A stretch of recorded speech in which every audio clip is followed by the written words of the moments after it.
ఒకప్పుడు బంధాలు ఉమ్మడి కుటుంబాల్లో అందరు కలిసిమెలిసి పెద్ద చిన్న అత్తమామ బావలు మరుతులు అనే అన్ని రకాల బంధాలు ఎంతో ఆత్మీయతతో అనుబంధంగా అందరు కలిసి ఉండేవాళ్ళు. ఎంతో అపూర్వమైన ఎంతో ప్రేమతో కూడిన బంధాలు అవి.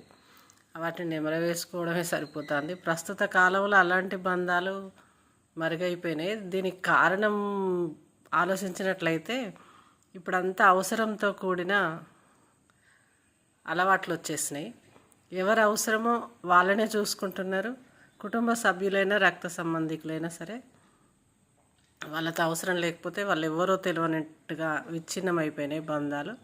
వీటన్నిటికీ కారణం ఏంటంటే ఎక్కువగా దూరపు రిలేషన్స్, వీక్నెస్ మైండ్ ఉన్న వాళ్ళని పట్టుకొని కుటుంబ సభ్యులలో పుల్లలు పెడుతూ కాస్త వీక్నెస్ మైండ్ ఉన్న వాళ్ళని ఇంకా దూరం చేస్తూ ఎడబాపుతున్నారు రక్త సంబంధికులను.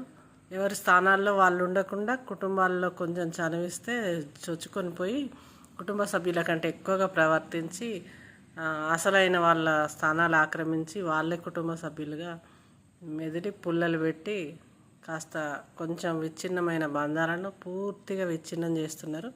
ఇది గమనించుకొని మన బంధాలను మనం కాపాడుకోవాలి.